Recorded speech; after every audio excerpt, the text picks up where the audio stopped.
In the wake of George Floyd's murder, many sports leagues took a look at themselves to see how they were fighting systematic racism, and if they were doing enough. One of these leagues was NASCAR. NASCAR made some changes to the way they ran things, and got rid of a few things that they shouldn't have had in the first place, such as banning the Confederate flag. And somehow, they became the most progressive sports league in the last 6 months. Now, I'm not qualified at all to talk about the current sport, as I don't really follow it, but I thought it would be interesting to go back in time and look at the origins of NASCAR, and let me tell you, it's a roller coaster.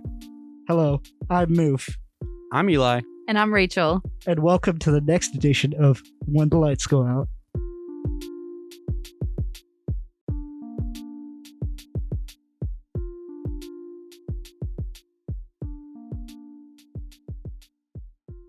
This episode is going to be a lot of fun.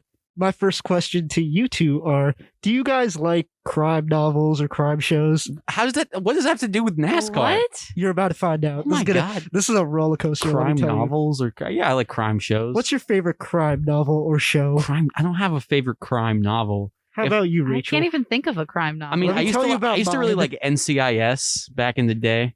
Let me tell you, I love me some Bones, Oh my okay? goodness. Fuck. It's a good show. this like- guy. David Boreanaz. This guy. Are you gonna go through all of the names of the characters I again? definitely could, but He I has will the not. IMDb tab open. No, he has it memorized. No, Oh, I no. know. He has a tattoo of all of them on his left arm. Do you know how many times I've watched the opening of Bones? I do not. Many times. Wow. Well, how does it go? Impressive. I'm not. It's just music. There are no words. Before we get into the actual podcast, I just wanted to let everybody out there know that we have a website, whenthelightsgooutpodcast.com. You can find all of our podcasts, links to all our social media and stuff. There we have some blog posts that we put out occasionally as well. You can go to our Instagram from there, or just look up at When the Lights Go Out Pod. The Instagram helps you get a lot of fun updates, fun graphics, and we do have a lot of content that goes up just on Instagram. And also just make sure to check out our Twitter at Lights Go Out Pod. Now back to you, Move. So hold that thought, guys, on the crime novel movie show thing, because Wait, hold on, it slipped out of my hands. Where'd you go? Oh, okay, I got it. all right. So I'm just gonna cut that out. and I'm go grasping straight it in into two. No, I'm grasping it in two hands. This is part of the But podcast. yeah, now. hold on to that. I'm holding on to it right now. You'll see where it comes in about like 3 seconds. Should I put it in my 'Cause pocket? to get to the core of NASCAR's history, we have to talk about Prohibition. And that seems like a big left turn, but Was that Is that pun a NASCAR intended? pun? that wasn't, but now it is. But yeah, it's going to seem unrelated, but we'll get to how everything relates. So this is the second unrelated thing you've told us. Trust me, this is a puzzle that it's coming together. I feel like Imagine what's the his face? Kronk Charlie meme, from the Kronk meme. where he's like, yeah, it's all coming together. Oh now." yeah, Yeah. I was thinking. I was God. thinking of the Always Sunny in Philadelphia meme with Charlie and Pepe he's Sylvia. yeah. Look. He's got all The the mail. I want to talk about the mail. his hands are Yeah, shaking. He looks yeah. like he's like just drank. You know 50 the cups of episode coffee. with Charlie and he's shaking. You know Please, the please give me more So- description. you know that It's one the episode of the show. It's in Philadelphia, which is in Pennsylvania. Is it always sunny though? Most of the time. Most of Oh, the time. fucking liars. They say it's always sunny. They say it's always. but they sunny. own this bar. I'm gonna cut and you they own this off bar, there. and Danny DeVito's there, and oh, he see- goes, "Hey wait. guys, listen, You I got it. said- I'm part of they- the group." And then they own do they own a cocaine. bar, right? This is about Prohibition. Oh, I'm getting right deep. you brought it back, What? son of a gun. We brought it Look back, at baby. that. That's the move I know and Transition. love. Hell yeah. Okay. So let's talk about a little bit of the history of Prohibition before we get into NASCAR. It's all related.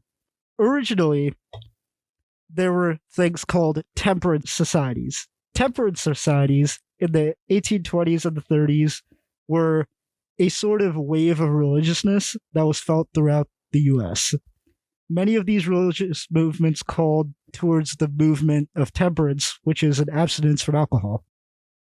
In 1838, Massachusetts passed one of the first temperance laws banning the sale of alcohol under 15 gallons in quantity, and that lasted 2 years, and then it was repealed after that. In 1846, Maine passed a similar law, followed by an even stricter law in 1851. By the time the Civil War came around, a number of states had passed very similar temperance society laws. By the time the 1900s rolled around, temperance societies were pretty common in the United States. Was that another pun? Rolled around. No, that was just that's a common As a expression. turn of phrase. It's an idiom. Okay. Keep going. So, actually, You're doing great, sweetie. that brings us to our first trivia question. Oh, Trivia. No. Okay. You guys ready? Trivia. guys ready? So, Trivia. this is a multiple choice question. There are 4 choices, but there are 2 right answers. Okay. Mm-hmm. Okay? Which groups of people played a major role in the temperance movement?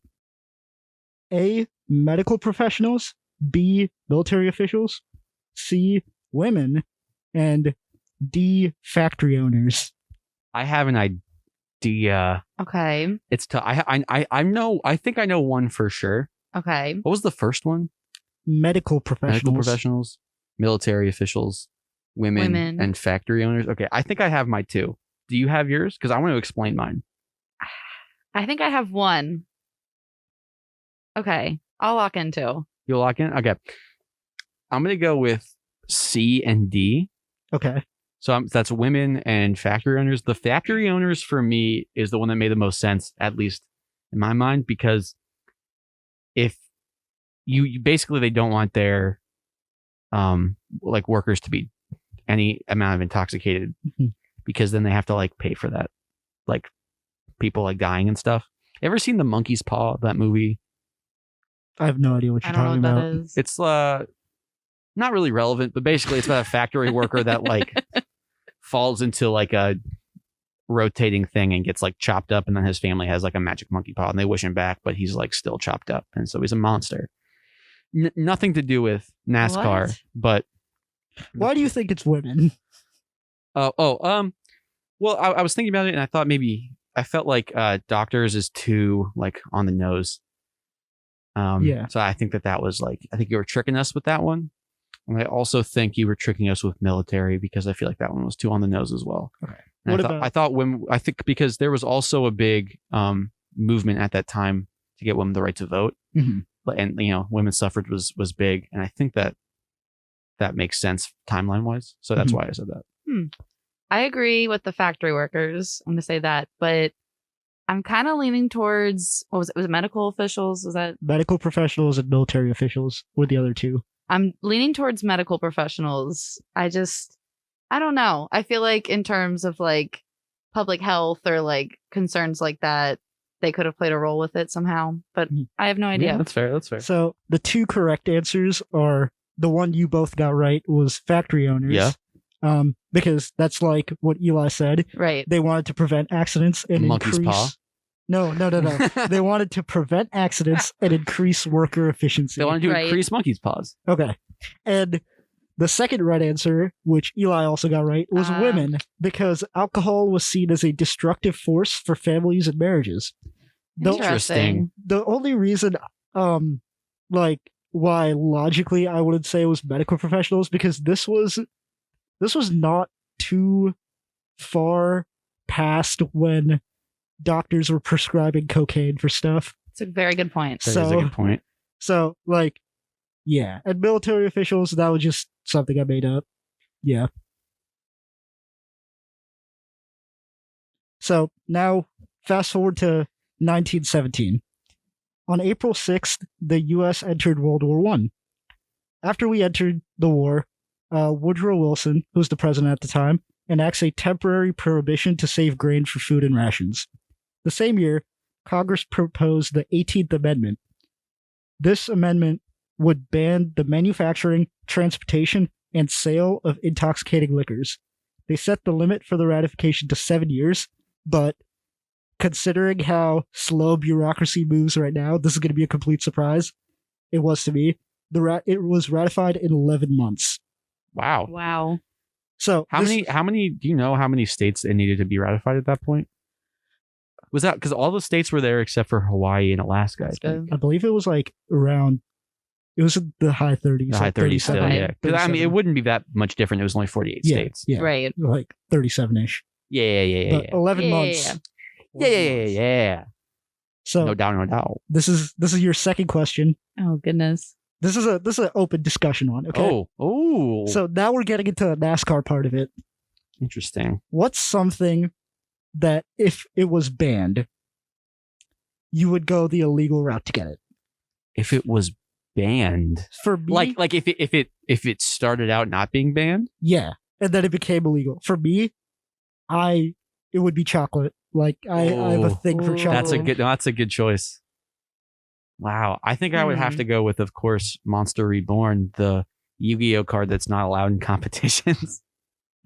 So you have some first-hand experience. On I that do one? have first-hand Okay. experience. Gotcha, when I was gotcha. like 8, maybe We touched maximum, I went to a competition. I had my Monster Reborn card in there, and they told me I couldn't have it, and I was like 8. I didn't know anything. See, that's what ladies. That's what heartbreak feels like. That's, Goodness. I of course lost that match, and I think I quit Yu-Gi-Oh at that point. damn. And then fast forward to senior year of high school, we got really into Yu-Gi-Oh did? again. That's What sweet. about you, Rachel? What's something that if it was banned, you would definitely go the illegal route to get it? I can think of 2 different things. My first answer to that would be movies or like Oh, TV yeah, shows. that's a good choice. Mhm. like if those were just banned, but there's still a way to access them. Absolutely. Mhm. And then my second answer would probably be like music or live entertainment. So what you're saying is you're every character in Footloose? Oh Am I wrong? Now guess- she's like rethinking her existence. This is your fault. That is the worst way you've ever described me. I think it's the meanest thing you've ever said about me. I also would like to say I think avocados is up there for me, because that's something that is Mm. like, it feels special every time you can get avocados, because because everybody they're makes you expensive, pay because for it. they don't really grow Right. around this area. So like I always feel like, oh, like there's avocados, like I could put the avocado on my Subway sandwich, whatever it is. And if that was just like gone, Just imagining a guy on the street with like a trench coat, like, you want some of these? And he lifts it Hey, up. kid. And it's avocados. want some avocados? They're ripe. The 18th Amendment was ratified on January 16th, 1919. Prohibition was officially started on January 17th, 1920. So, as usual, when something is widely loved and is taken away, people find other ways to get it. For sure. We've heard of speakeasies and places that sold alcohol, but the 18th Amendment wasn't just about banning the sale. It was also about manufacturing and transport of alcohol.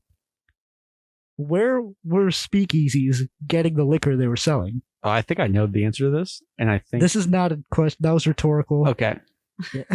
Shut up. Oh, So I deserve that. we're going to question 3. We're keeping it moving. Wait, hold on. You just said okay.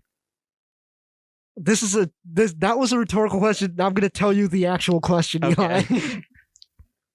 What were people who manufactured alcohol illegally commonly referred to as? So here's the thing. I think I don't know if I know the answer, but I think like one of my grandparents or one of my great grandparents made bathtub gin. Irrelevant. Not really. No, I'm joking. I'm That's joking. exactly what we're talking about. We're talking about Wayne Gretzky. I might be related to Wayne Gretzky, and I think that's cool. You make bathtub gin. I don't know if he made bathtub gin. I haven't. All right, so you don't know the answer. It's the I'm gonna moral go of the with- story. Papillodophilus. Okay, what do you think? I have no idea. They were called bootleggers. I thought this was going to be a Huh. layup. Bootleggers. Okay, Yes. I only think of when I think of bootlegs, I think of like CDs and movies and That stuff. that makes sense then. Yeah. And No, like I that mean, same yeah. idea. Manufacturers popped up everywhere from North Carolina to Washington State, making illegal moonshine that they then sold to speakeasies, who would eventually sell them to customers. This brings up another problem. How did they transport their goods without being caught? So, they had these drivers called rum runners or just runners.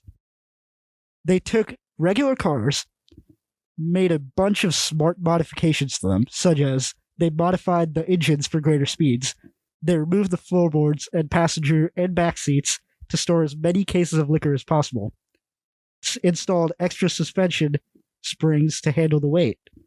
put in a dirt protected plate in front of the radiator so it wouldn't get clogged up with mud and such.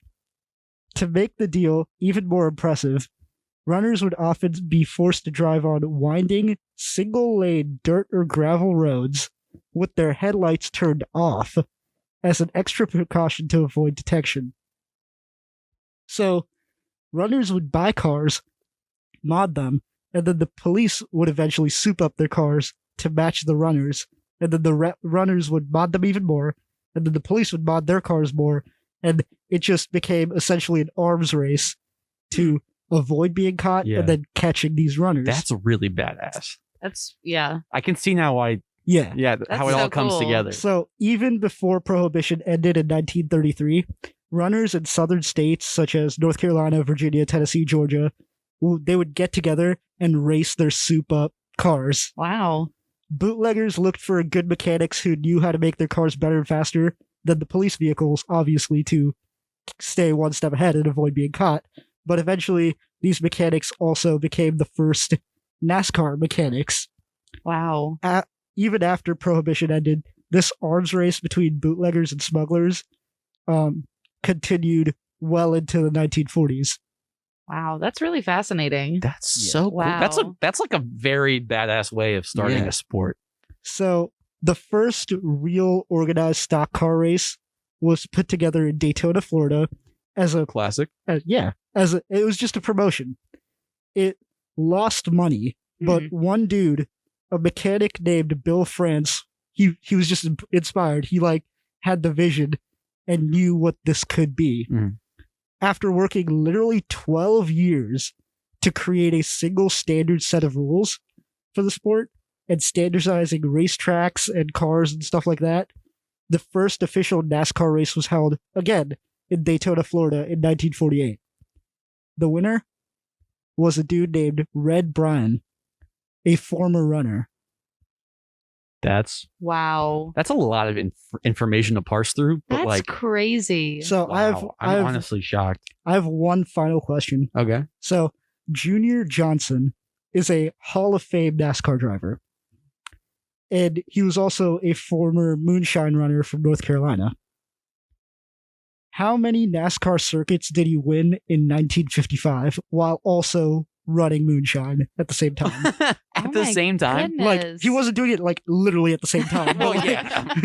but Like, how many circuits? after the race, I gotta get this back to Yeah, but how many circuits in 1955 in that single year did he win while also being a moonshine circuits, runner? meaning like one race. Yes, Okay. essentially. How many Hmm. races are in 1 year at that time? Is a question that I didn't think I would be asking myself today, but now I am asking myself. Just here, I'll make it easy. Okay. Guess a number between 1 and 10. 10. Good guess. 9. He won 5, which is still very impressive. That is winning any number of races while also like transporting illegal goods is pretty badass. Right. Like it's Yeah. one thing to be in the race, but to win To win the race, all yeah. of those and then wow. Wow.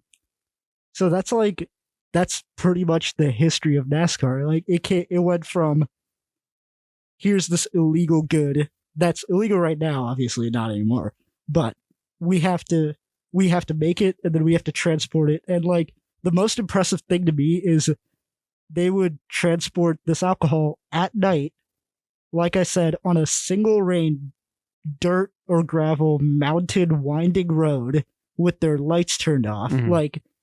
That's supremely That's impressive. very hard to do with a Yeah. car nowadays. Yeah. So And they're more built for that. It kind of reminds me of like rally car racing. yeah, a little bit. Have you seen that? I have not. It's very similar to the kind of NASCAR souped up cars, except it's basically like off road. It's more like Okay. like motocross, like dirt bikes and Okay. stuff. It's really interesting to watch. Mhm. And I mean, but it's very similar. Like they soup up their cars. They have like really nice engines and basically nothing in their cars besides brakes and like a seatbelt. Wow. Mhm. Hmm. What did you think of the story, Rachel? That's wild. I had absolutely no idea that that's the history of NASCAR. Like, are you kidding me? I'm very curious if there's any other like sports or I don't even know what else that has interesting roots like that. I don't know. Here's the conclusion.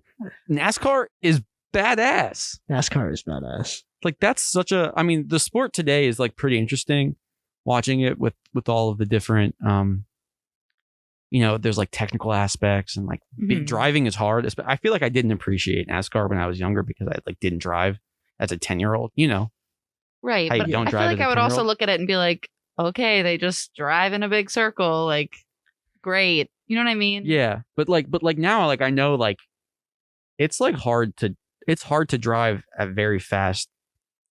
Yeah. And, like the whole speeds. pit crew thing. Yeah, having that a is pit crew stressful. and having to like, those guys go so fast. I don't know how they do it. It's crazy. And you have to like decide when to pit, Mm-hmm.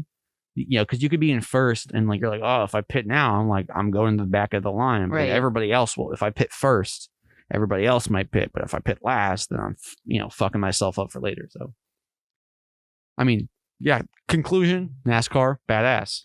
Yeah, dude.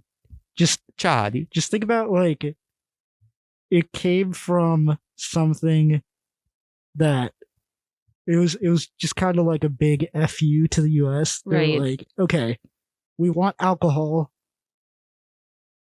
We're doing it. We're doing it. We're yeah. doing it. I think that's really interesting that the way you mentioned that it was just like going against like America and like the American government. To think about now, a lot of people think of like the NASCAR audience as very stereotypically like Oh, yeah. Confederate for sure. flags and like we love America and racing. So I wonder how it kind of made that progression. That is very interesting. I will say, though, I think that's the most American sport I can think of, or the most American origin for a sport, like, or at least what I like to think America is. There's like a lot of sticking it to the man and, like we're going to do things our own way and like the kind of love of alcohol and that stuff. To your point about how it's like how the fan base is more America centric, I think Mhm. that's just how the geography played out. Right. Because I don't think a lot of people actually do know the origins of how NASCAR Oh, was absolutely created. not. And if they do, they just honestly don't care. But NASCAR was started in southern states. Mhm. So not generalizing, but a lot of the southern states are very, very patriotic, to put it mildly. So I think that's just how the fan base goes. Yeah, wow. This was a more interesting story than I ever thought it would be. That's so No, cool. absolutely. I told you it was going to be a roller coaster. You know what? You doubted going me. back. I did doubt you a little bit. You could say it's like the Indy Yes. 500. Unexpected. It happens every year. You got me there. It is an annual It race. is an annual race. Will say I had no idea what to expect, especially when you texted me, Eli, and you're like, "Oh, we're gonna do a NASCAR episode." I was like, "What?" I don't know the first thing about NASCAR. Now you literally know the first I thing know about the NASCAR. First thing No, about the NASCAR. first- All right. Well, thanks everybody for coming. I just wanted to say real quick, again, if you like what you hear and maybe you're interested in being on the podcast or hearing more, you can go to our website, whenthelightsgoutpodcast.com. You can find our website there and links to our social media. Our Instagram is at whenthelightsgoutpod and our Twitter is at lightsgoutpod.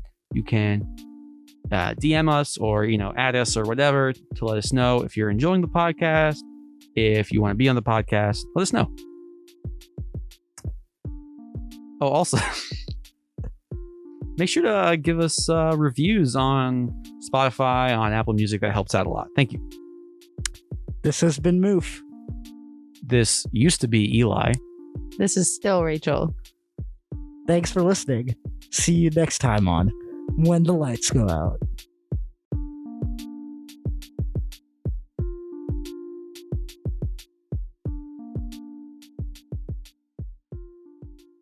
The movie Cars, that's my like a big God. plot point. Oh, That my he doesn't God. have lights. Yeah, I know. Yeah. He doesn't have headlights. That's like basically the beginning of the movie Cars. and then the A cinematic masterpiece. the Porsche lady car in the town has like a tramp stamp, and that's a whole thing too. That's a whole thing. Yeah. That's Oh, a yeah. weird sex thing with a That is children's a weird- movie about yeah. cars. How do they reproduce? I'm more worried about why they have eyes in their windshield. So like But- in the movie Cars, in like the second movie, their Mater eats something that he thinks is ice cream, but it's actually wasabi, right? Oh, So that- I never saw I thought it was gonna be Cars two. Quaaludes or something. But like He gets fucking high. but like that just proves that in the Cars universe there's ice cream. So where do they get the dairy? Because their cows are like tractors. maybe So it's do like they milk the tractors? yeah, dude. I mean, I would assume that they milk them. They get like, well, no, because oil is like water, right? Yeah. They drink. That's fucked up. I saw some discourse about Cars once because they were talking about, I think there's like a priest in it or something. Yes, there's a So car then- pope. That just brings on a lot of things. Basically, they were like, I don't know how they got to this point, but they were like, There were okay, a crusades. They were the Cars- Crusades, yeah. They were the Crusades. They were like a Cars 9/11 Carsades? probably happened. Probably, yeah. So then Cars is it, 9/11, is because it there's just- a planes movie. But Car Baba. but is it Cars riding a And then- plane or is it just a plane that was like Odyssey Bin Laden.